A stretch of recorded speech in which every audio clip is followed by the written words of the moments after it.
The Asia-Europe Foundation, ASEF, is an intergovernmental, not-for-profit organization which brings together the people of Asia and Europe to address common global challenges.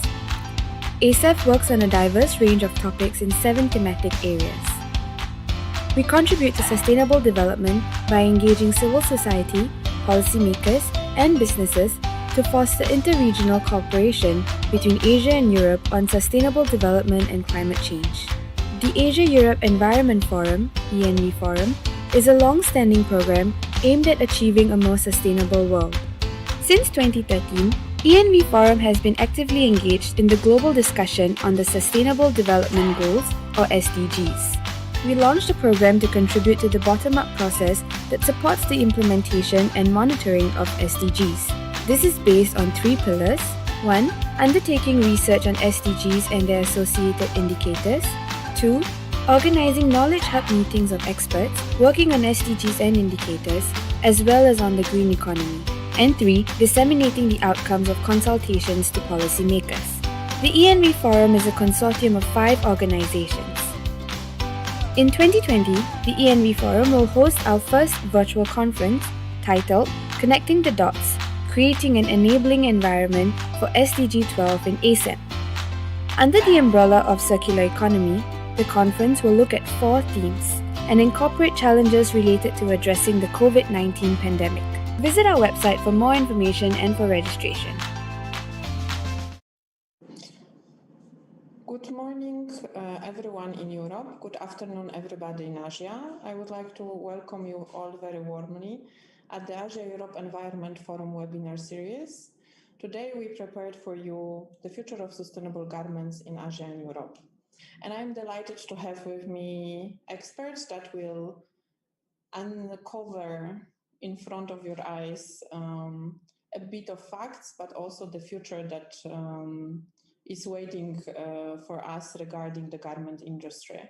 And we are going to go on this journey towards the garments as a part of the preparation for the Asia-Europe Environment Forum conference that is happening very soon, next week from 9 to 11 November, to which we also would like to very warmly invite you.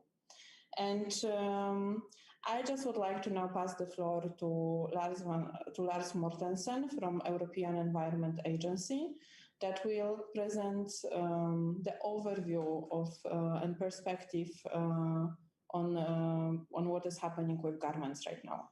Lars, the floor is yours. Good morning, good afternoon, everybody. Hello, world. It's good to see you all, those I can see. I'm Lars Mortensen. I'm from the European Environment Agency, which is an EU institution in Copenhagen. I'm an economist and I'm an expert on textiles and the sustainability on textiles. Today I will talk about the trends and challenges for the textile sector, focusing specifically on impacts across the value chain in Asia and Europe. And if you show the next slides, then I will talk about my 3 points, which are, my first point is that I will show that the textiles consumption and production is highly globalized. I will show, secondly, that textiles is actually the 4th largest cause of environmental pressures after food, housing, and transport.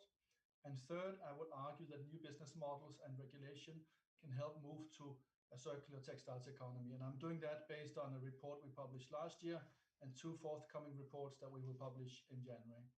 On the next slide, I will show my first point. Basically, this is the global use of textile fibers. What you can see from this graph, this is the world consumption of textile fibers from 1960 to now in million tons. And what you can see from the grain line, this is basically the consumption of synthetic fibers, basically fibers made of plastics, which has grown exponentially since 1960 to now. The blue line is the consumption of cotton, which you can see has almost tripled in the same period. So that's the major tendency, growth in cotton and very, very high growth in the use of synthetic fibers. On the next slide, I show basically from a European perspective, the trade of textiles. Basically what you can see here on the left side is that in the EU, we import 27.9 kilograms of textiles per person every year. Almost all of that is from Asia. At the same time, we also produce textiles in Europe, we produce 7.4 kilograms per person in Europe. You can see that on the left side. If you move to the right side, you can see that we export 11.2 kilograms, and then our final consumption of textiles, including clothing and garments, is 25.9 kilograms per person. So that's the situation from EU perspective. High consumption, most of that based on imports from mainly Asia. That leads me to my second point. So what this production and consumption, what does that lead to? And this is on the next slide. That leads basically to considerable environment and climate impacts from textiles. This graph shows the value chain of textiles, and you have impacts from all the elements of the value chain embedded in the trade, and you have impacts basically from resource use that goes in and from pressure outputs. And here you can see basically the pressures from inputs and outputs. From the left side, from the production of fibers, a lot of that in Asia, the production of textile products, a lot of that in Asia, the distribution of retail, the use of textiles in Europe, the collection, sorting and recycling, and the waste management. And the interesting thing on the waste side for textiles is that from an EU perspective, a lot of the textiles waste is actually exported to other countries and resold. Basically looking on the next slide at, so how big is this impact? A lot of people have been asking that for a long time. And last year we showed that. So what we've done is that we've looked at it from a consumption perspective, EU consumption perspective, how many raw materials is used for the clothing, footwear, and textiles. And what we've shown here in this graph, you can see in the middle in the blue is clothing, footwear, and textiles indexed as 100. What you can see is that this is the fourth biggest after food, housing, and transport. And this has been known for a while that food, housing, and transport cause the biggest material use, but it's actually quite new that clothing, footwear, and household textiles is the fourth biggest. And on the blue one, you can actually see the dark blue and the light blue. And the light blue indicates that 85% of those impacts are embedded in the trade, so are from the import. So the majority of that is actually happening in Asia. On the next slide, I show a similar graph just for greenhouse gas emissions instead of raw material use. And here the situation is rather similar. Actually here clothing, footwear, household textile comes out fourth. After housing, transport, food, and also direct impacts by households as well. And on average, you can say we've shown that the impacts, environment and climate impacts from textiles is fourth biggest after those three. On the next slide, I show, this is from a report that is not yet out, so this is a bit of a sneak preview. This is the first time I ever show this, so I hope you like it. What we try to draw here is basically indicating the different types of environmental impacts for the manufacturing of 1 kilo of dyed woven fabric for textiles. On the left, you can see climate change, and there you can see the highest impact on climate change is for the synthetic fibers, for nylon, and for acryl and for elastane, while the least is for cotton. For land use, you can see the highest impact is actually from cotton. From water use is also from cotton. And what you can see from this whole picture is that whether the synthetic fibers or the cotton nature-based fibers are most impactful depends on what you look at. So for climate change, it's the synthetic fibers. For land use and water use, for example, it's the natural-based fibers. I have two more slides. The next one is basically, so this is what a solution to all these problems. Basically, part of the solution is to move towards a circular economy. This is our vision we've developed in the EEA towards a circular economy by reusing, repairing, longer use, and shared use. We enable using things again and again. We enable keeping things in the system as long as possible. We minimize the amount that goes into the system, and we minimize the emissions that come out of that. And in the next slide, I show a menu that we've developed. So how do you actually get to this circular economy and textiles? In the middle here, in the green, this is our vision I just showed. The blue is what can be done in terms of circular business models. The yellow is what can be done in terms of policy options, and the education and behavioral change is what is in the gray, what can be done there. And basically, this is a menu for policymakers, for business, and for others to choose from and say, okay, we would like to move towards circularity. Where are we in the value chain? On the left is the design phase, and then you go through the production, consumption, etc. For example, you can say that for if you look at the design phase, well, basically circular business models can design for things to last longer. The policymakers can make eco-design guidelines to help that, and then the education establishment can establish education for the designers to help that. So there's a lot of options going on there, and by implementing these options, we can move towards a much more sustainable and circular system of production and consumption of textiles, garments, and clothing. Thank you very much. That was it from now.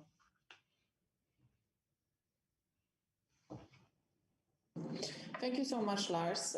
For me, this is always interesting when we bring Asia and Europe views together to see, because we work also on circular economy issues since over 2 years, to see how we can actually make it work. And this year, we are really trying to showcase different business cases that we can also hear and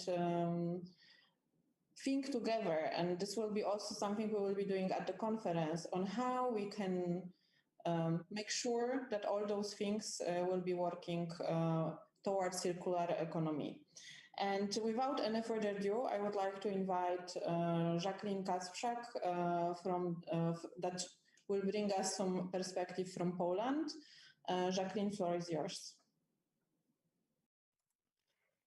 Thank you very much, Gina, and good morning to everyone. Very warm good morning from Warsaw, Poland. First of all, I would like to thank Asia Europe Foundation for organizing this webinar and for inviting us to be a part of this webinar. Poland has been active at the ASEP Environmental Forum since 2017. On the next slide, you will see some pictures from the Hanoi conference when we were present. And the next year, 2018, the annual conference of ASEP Environmental Forum was organized in Warsaw, Poland. It was really very interesting event for us. And as we speak on this webinar about the future of garment sector, on the next slide you will see that on the Warsaw conference 2 years ago we have one session on textile. And I am very glad that we will continue this discussion during this year conference. Maybe as you went through this year conference program, you will see that the session on sustainable garment will be held on November 10 at the morning European time and afternoon Singapore and Manila time. But what was a very interesting outcome we achieved during the session on textile in Warsaw, it was that we observed some distinction in the interpretation of sustainable development and also the sustainable consumption and production between Asia and Europe with as regard to the textile industry. It was really very interesting outcome of this conference. On the next slide, you will see some initiative undertaken by the international organizations. Because I was asked speaking to during this webinar, I was speaking. I was asked to speak about the impact of COVID-19 pandemic from the perspective of the governmental perspective. So I would like to turn your attention on the activities of the international intergovernmental organizations. On the next slide, you will see the reaction of the International Labour Organization, which was really very interesting because they reacted very quickly. On the beginning of April, International Labour Organization published a study on textile, clothing, leather and footwear industry. And also the International Working Group on the Garment Industry called Call to Action was established. On this slide, you can see the information about the report on the meeting of this International Working Group on Garment Industry and on Garment Industry. But on the next slide, you will see the last information from this group, which is from the October 22, and you can see that this initiative undertaken by ILO is really very concrete because this group is providing the map of the available funds for the different countries, mainly for the Asian countries. As you see here, I just choose some examples from Cambodia, India, Bangladesh, Indonesia, Myanmar, Pakistan. So this is the aim of this action is mainly to support manufacturers to survive in this economic disruption caused by COVID-19 pandemic, and to protect garment workers' income, health, and employment. But not only the International Labour Organization reacted on the situation in the garment industry. On the next slide, you will see the activity undertaken by OECD, Organization on Economic Cooperation and Development. In June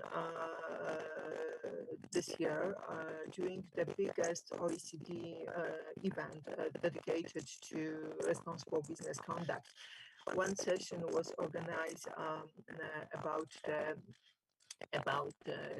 COVID-19 impact on garment industry, and you can see that the main reflections on this session were especially dedicated to few issues as the partnership, the social dialogue, and also the role of the government was underlined during this session. And taking this opportunity that we can speak about the events also dedicated to the garment supply chain, I will ask you to save the date. On the next slide, you will see the OECD program. Next event they propose to discuss the impact on COVID-19 and the situation during the pandemic in the garment sector. It will be held on the beginning of February 2021, the OECD Forum on Due Diligence and Garment and Footwear Sector.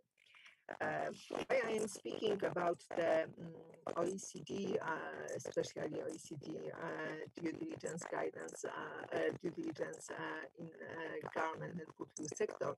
On the next slide, you will see that the OECD is the only one organization which has established some guidance for this sector, for the manufacturers and for the companies, to help them and to provide some practical tools how to behave responsible. Because talking about the impact of COVID-19 pandemic on the situation which is which we have here due to the situation due to pandemic, what we observed that it is from different events, different sources, that the responsibility of the company is more than even before important issue today. So this is why we as the governmental administration mostly propose to not only to have some kind of recovery package and so on, but also to look at the responsibility of the companies, how they behave in their markets. This tool, this guidance was published in 2017, and then on the next slide you will see that it is also available on the other languages, not only in English. I think it is also an important message for some Asian countries that this document is available in Chinese also and in Japanese. In European countries, that it is available in Ukrainian version, and also what is important in the Polish version. And this is what I would like to say a few words how this Polish version was established. On the next slide, you will see that it was the initiative of the group of the of the government administration, business, industry, and the non-governmental organizations. We did this Polish version together in our cooperation, so it was a very good example also of the partnership. And I'm really delighted that we have that we can cooperate till today. And as you know, we have today with us the representative of the Gdynia Cotton Association, Jerzy Kotlas, who will tell you more interesting details about the impact of COVID-19 pandemic on the sector. Jerzy, please, the floor. Continue this presentation. The floor is yours. Thank you, Jacqueline. Thank you. Good morning again to everybody, and thank you for invitation of today's meeting and the opportunity to share you with a few remarks about the impact of COVID-19 on the condition of textile and clothing industry.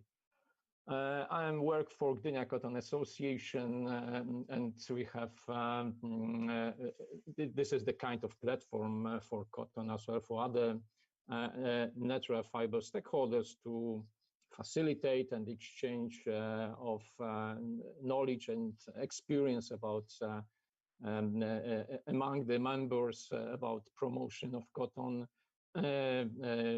about exchange information on innovative agriculture, industrial technologies, share information on improving the economic conditions on industrial production of cotton and other natural fibers. So each of us has a different experience, but I think that most share an opinion that we already have the a kind of new normal created by huge changes of the global economy in our countries and regions we live, we work in our homes and also in ourselves,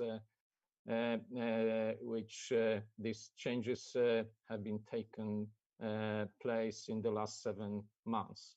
So next, please. Since the COVID-19 pandemic was announced with a global lockdown in mid-March, managers, directors, owners of textile mills, fashion brands, and retailers had analyzed countless scenarios. But over time, most of those worst and worst ones came true, unfortunately. As the result of pandemic, domino effect was triggered. It began with closed stores, then quickly hit fashion brands, which in turn forced their sales departments to cancel orders. After a few days, it was time for clothing factories producing for these brands, then for finishing, weaving, knitting, and spinning mills. Until finally the pandemic hit man-made fiber mills and farmers producing textile raw materials. So then further spillover included advertisements pulled from glossy magazines, landlords of retail space without tenants, logistic companies and couriers who lost their clients. And finally, COVID-19 has reached the point where the cash flow problems have arisen, difficult to bear even by the biggest companies and firms.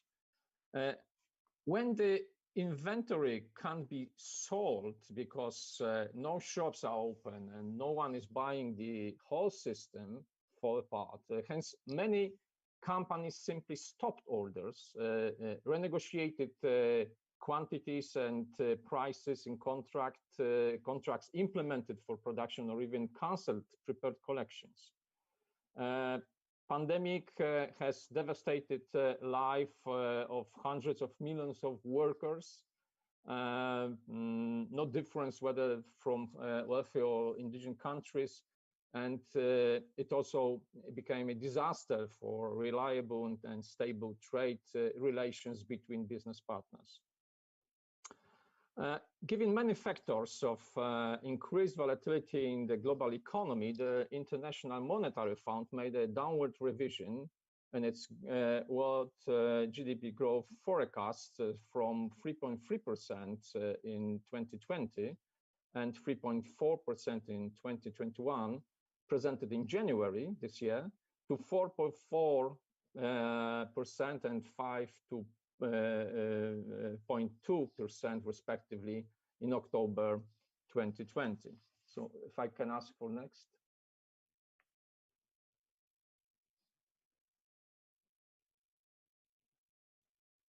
Okay, thank you. So COVID-19 pandemic has also had a catastrophic impact on the demand and supply of textile fibers. Cotton accounting 80% share in the natural fiber demand has slumped 3.1 million tons, or that was 12% compared to the previous season. And supported by the global production increase by 2% to the level of 26.15 million tons in season 2019-2020, the ending stock has risen by 17% to nearly 22 million tons, the highest in the past 5 years. As the result, the season average price for cotton fell below the levels observed in the previous 3 seasons. Next, please. Yeah, China. China, the largest producer of man-made fibers, and with 70% global share, faced falling prices of polyester staple fiber by 18% in March-October period, and 29% year-to-year. The price were influenced by falling crude oil prices and weak textile mill demand. And in recent weeks, physical markets and futures quotes of cotton as well as polyester fiber prices remain a strong upward trend, following the large increase on markets of all major producers and processors in Asia. The largest jumps in prices are taking place in China, despite increasing supplies of new harvested cotton in the northern hemisphere. But the question is, will the recovery of the textile industry be stable in the coming months? So please, next. As suggested by International Monetary Fund in the beginning of epidemic, the fashion industry growth was predicted to slow down by 3 to 4% in 2020, but it was never anticipated that the pandemic COVID-19 could change the whole retail dynamics and have such devastating impact on it. The key markets, USA, European Union, United Kingdom, and Japan, which represent 82% of global clothing imports, were reduced by 27% during January-May period as compared to the previous year, largely due to closure of retail stores during the pandemic. China, with this, which is the biggest exporter of clothing in 2019, having share of 28%, it's 138 billion US dollars in global clothing trade, recorded the unprecedented decline of 57% from 47 billion US dollars in January-May last year to 20.3 billion US dollars in the same period of this year. Next, please. In May, the retail sales in the USA declined by 63% from 87% decline in April year to year, and that was the largest monthly fall ever. Some of the brands and retailers who were already in the brink of collapse filed for bankruptcy as business became unsustainable. In the European Union, retail sales at fashion stores fell by 55% in March and 64% in April, year to year. And for example, in Spain, which imposed one of the strictest lockdowns, the April decline in sales were 90%. As per estimates by Boston Consulting Group, the fashion retail sales is expected to fall by at least 28 to 38% in this year, and the impact of the crisis will last about 12 months. And why an increase in online sale is seen? This offers only some improvement, as 80% of the fashion retail is based on direct offline sales at present. Also, year 2019 had been difficult for textile industry, with investment declining by 20%, and it is anticipated that the unprecedented drop in 2020, which is expected to review in the late part of 2021.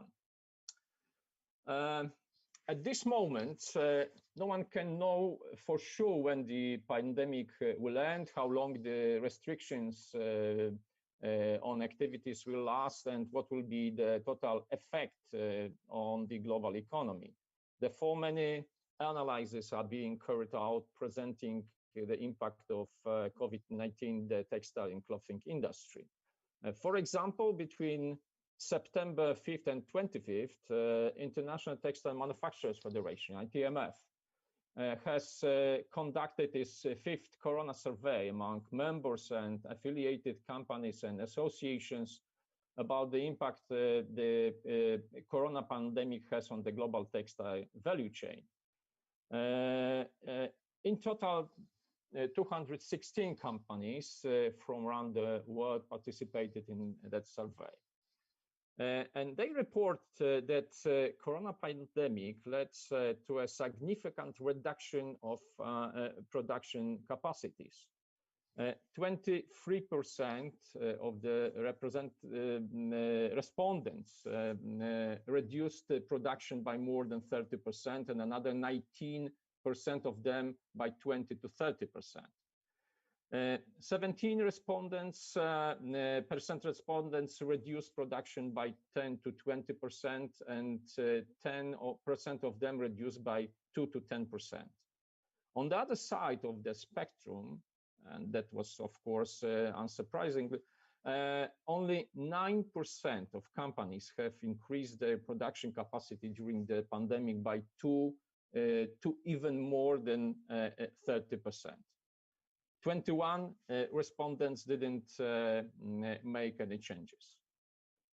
May I ask for next?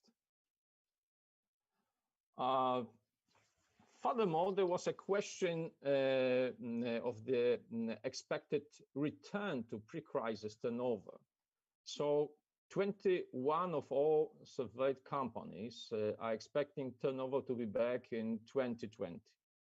11% think it's more likely to happen in the first quarter of 2021, 15% in the second quarter, and 17% in the third quarter of the next year. And it's important to note that 25% of all companies are expecting turnover to reach pre-crisis level in 2022 and 2023. So please, the next. Yeah, there is also the question, what are lessons learned from this crisis?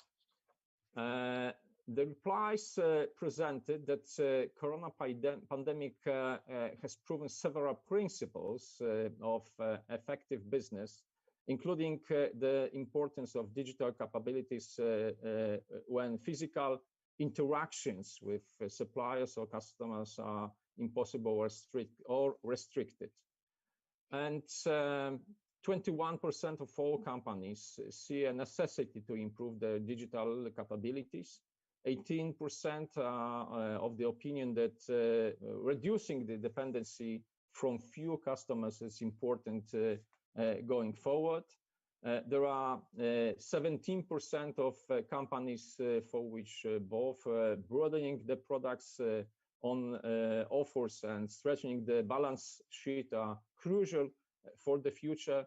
15% of the opinion that changing the products on offer is necessary, and 10% believe that reducing the dependency from the few suppliers is relevant objective. So the pandemic of COVID-19 is changing the way of consumer life, work and leisure. While the pandemic's impact varies by geography and industry, what is best seen today when China, Vietnam or Taiwan are opening almost normal, operating normal, the Europe, North and South America are facing and force the second pandemics. Fundamental shifts in consumer behavior are already emerging. Brands and retailers that were further advanced in digital capabilities have been better positioned to this tremendous storm. But regardless of recent analysis, all players in the textile and fashion industry are forced to re-examine their value chains and search for operating models and capabilities that are better suited to this, let's say, new normal. So thank you.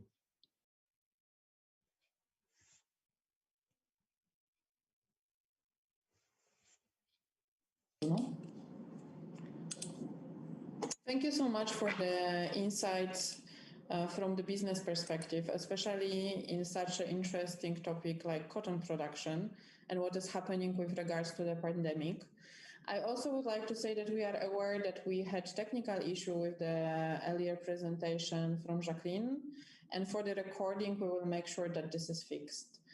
And we also saw that there is a lot of questions that you are asking, and we are going to this session very soon. We just would like to bring you one more case study that is looking into energy issues on the case of Cambodia. And having said that, I would like to pass the floor to Ode Petelo from GERES. She's Cambodia country representative. Ode, the floor is yours. Hello, I thank you very much for giving me the opportunity to introduce the Switch Garment project in Cambodia. So next slide, please. So yes, as said, I'm the country representative of the NGO GERES in Cambodia. And so the Switch Garment project is mainly funded by the European Union through the Switch Asia Grants Program. The full name of the project is Promotion of Sustainable Energy Practices in the Garment Sector in Cambodia. It is implemented by 3 partners, so the Global Green Growth Institute, that is an international organization, the French NGO GERES, acting for climate solidarity, together with the Garment Manufacturers Association in Cambodia. And it has 2 government partners, main government partners, that are the National Council for Sustainable Development of Cambodia and the Ministry of Industry, Science, Technology and Innovation of Cambodia. Next slide, please.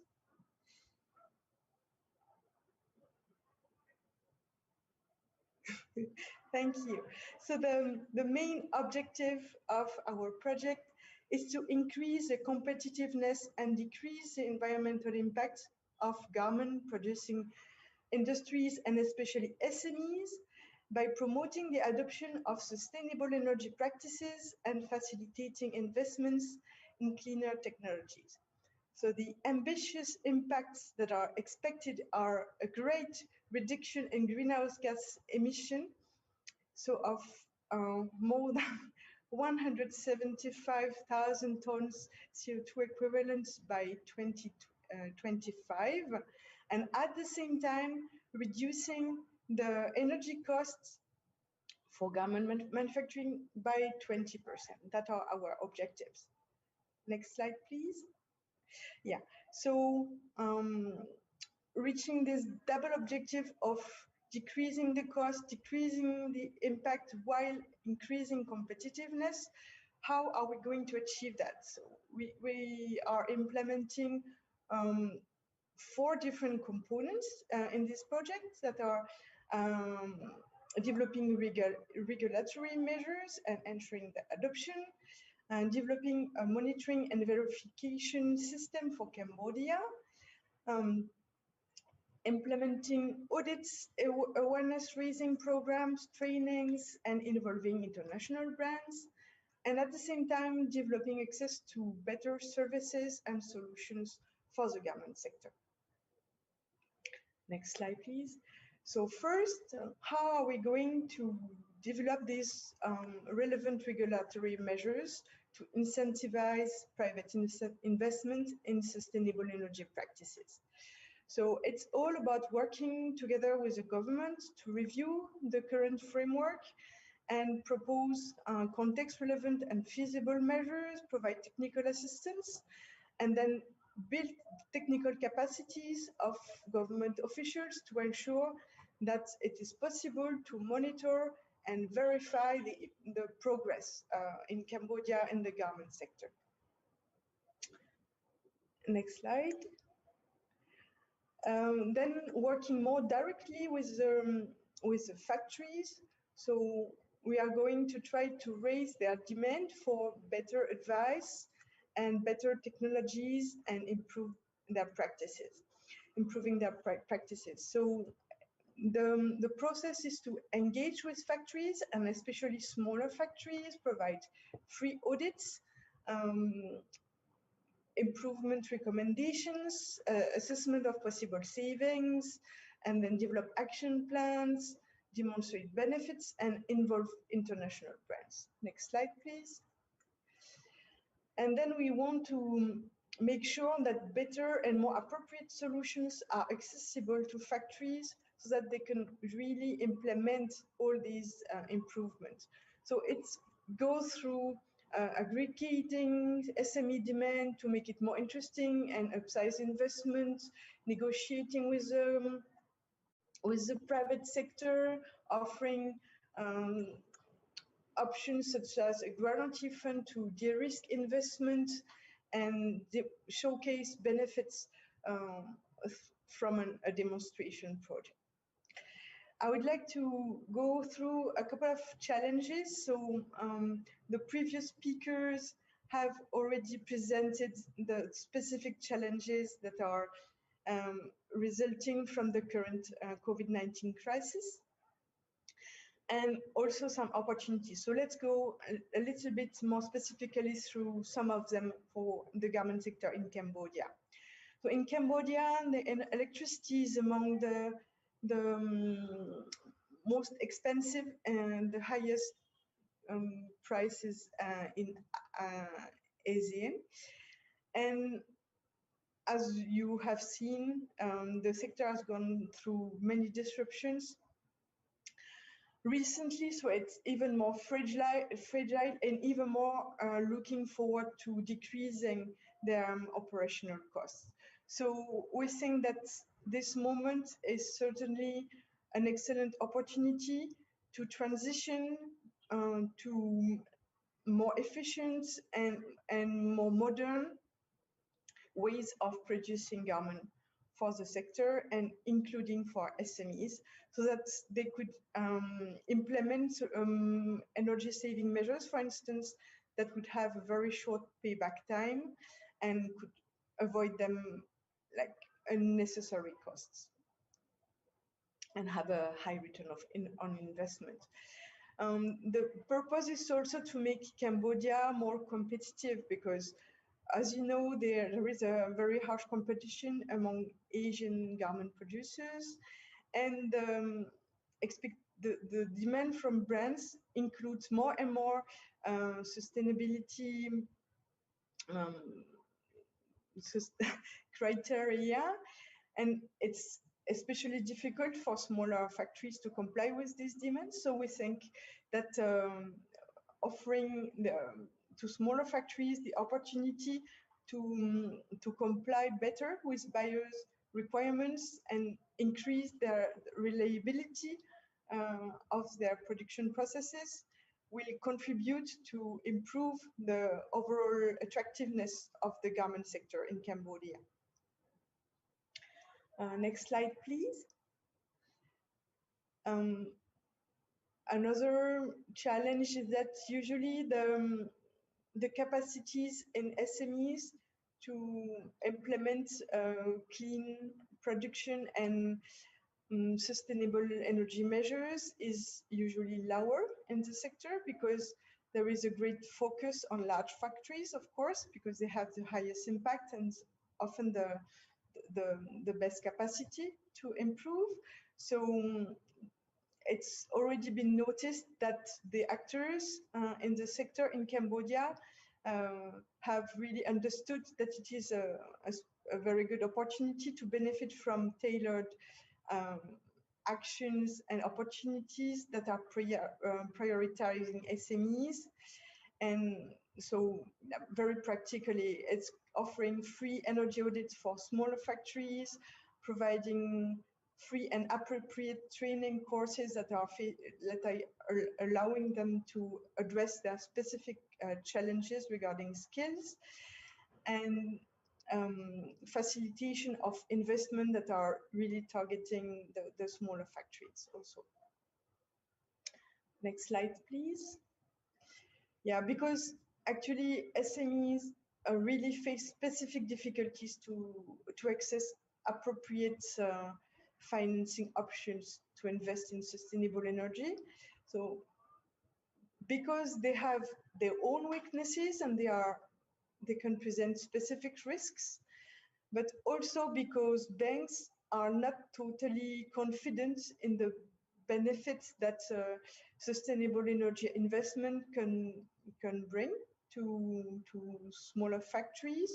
So there is a real need to work with both banks and other financial partners to offer a guarantee fund and to decrease the perceived risk of these investments and assess the benefits in a very reliable way so that everybody is convinced that this will pay back very fast. And involving also other actors such as energy service companies will also increase the reliability of the investment and the calculations. Next slide, please.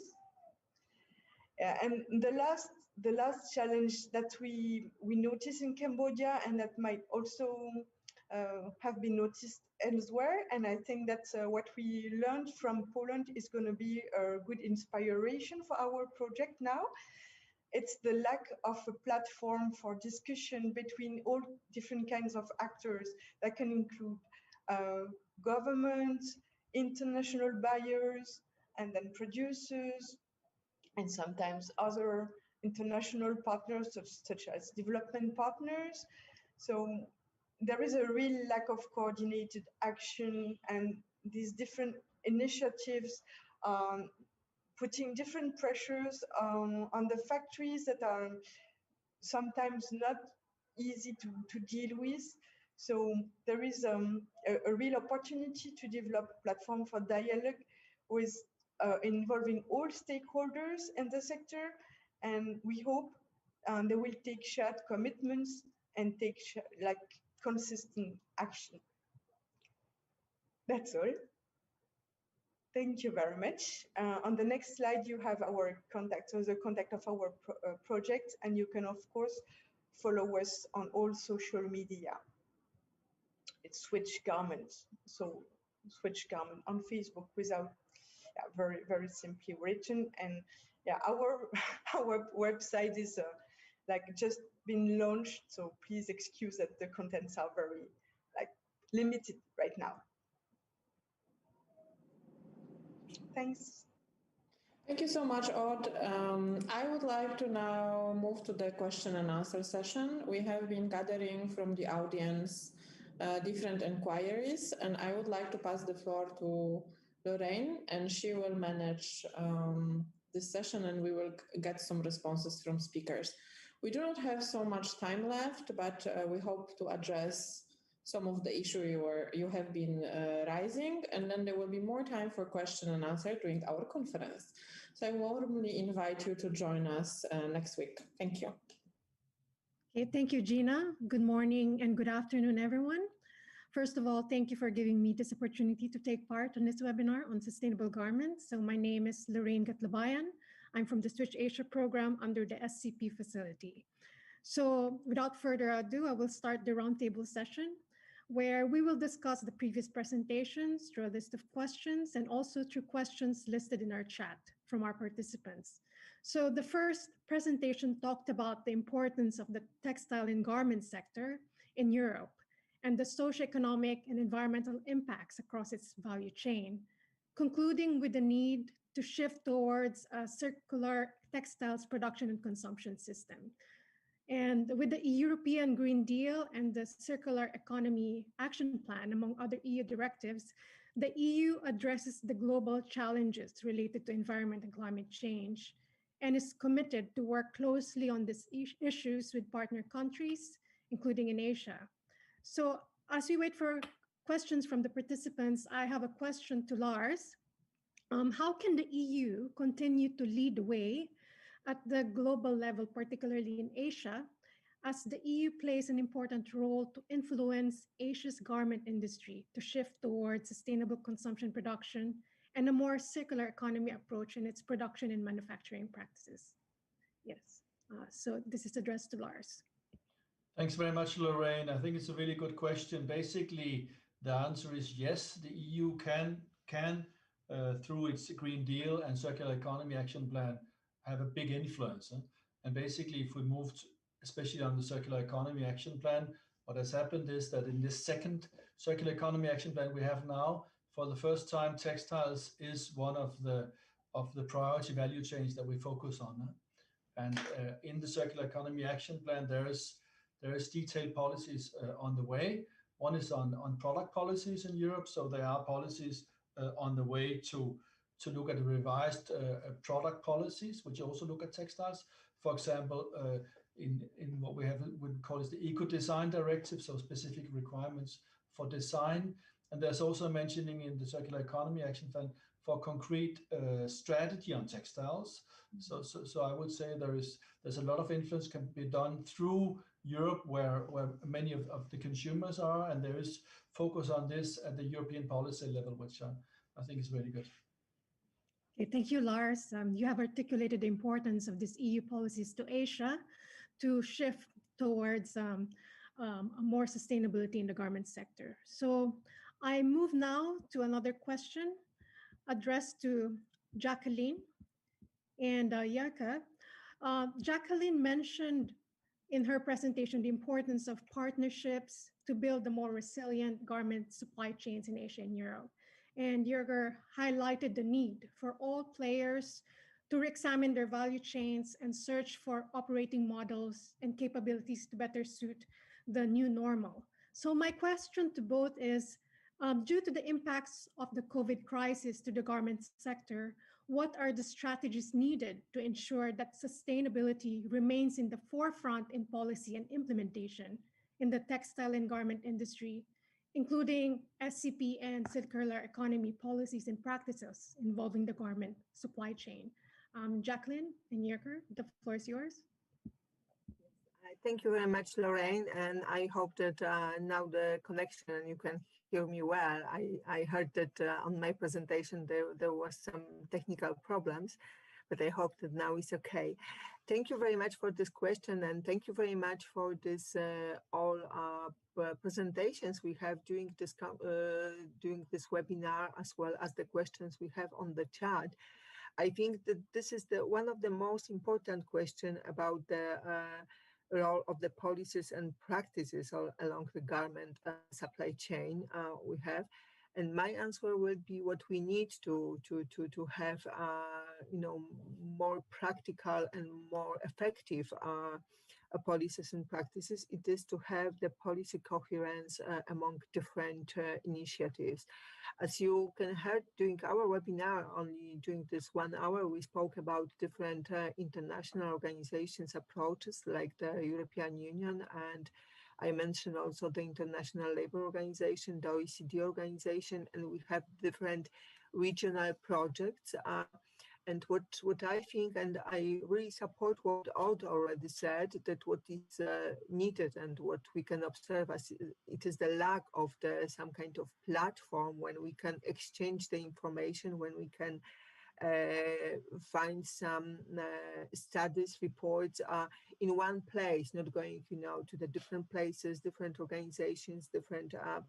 Of course, I think that from the perspective of companies, from the perspective of the retailers, it might be very difficult, to go to different places and look what is going about on the market and so on. So I think that the most what we need and what is important, it is to have the policy and practices coherence. So maybe the idea to have the one platform would be the good idea. I don't know how it will be from Jerzy, from the practitioners perspective. Jerzy, what we will think about this? I don't know if he's still with us. Okay. Thank you. Of course, as I work for the special part of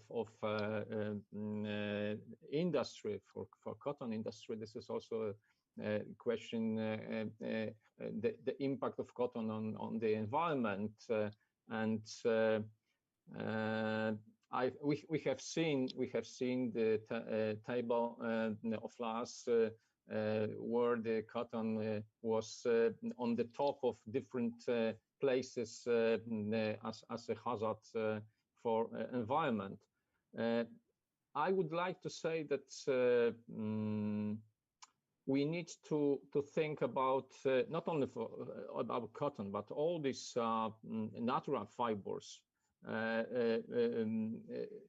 That this is the way in these steps to sustainable economy.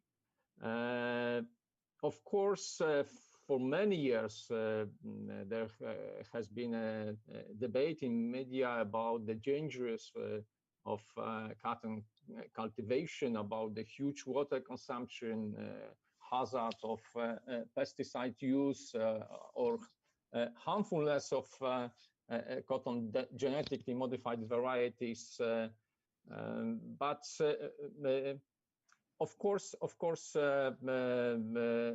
it's not surprised the safety issues so much affect people, and because it is about our health. But now scientists have a great number of studies confirming biosafety of natural fibers, and only individual publications of proven poor quality. So the problem for us as a society of cotton is that only these bad opinions circulate in media.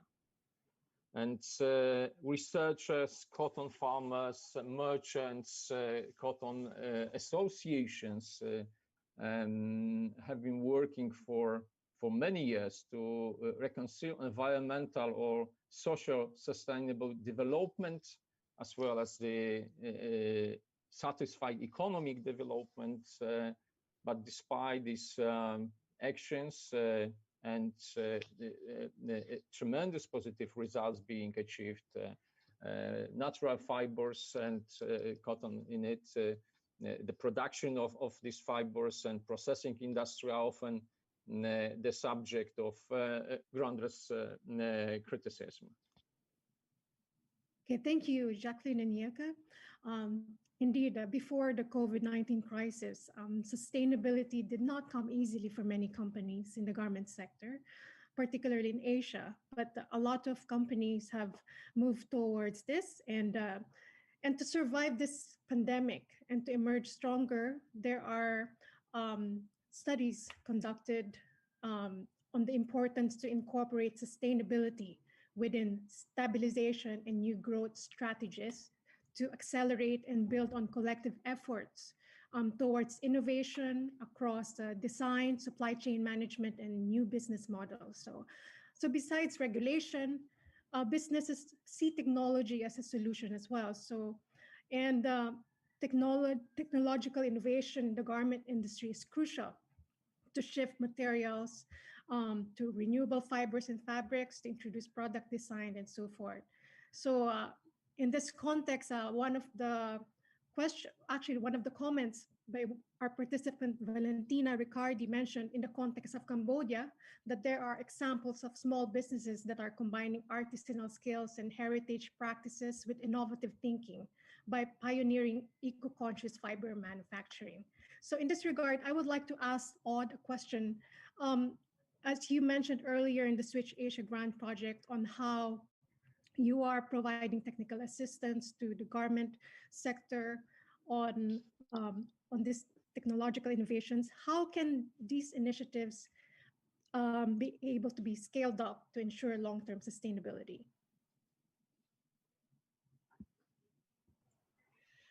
So there is a double way, I think, to ensure it's going to be scaled up.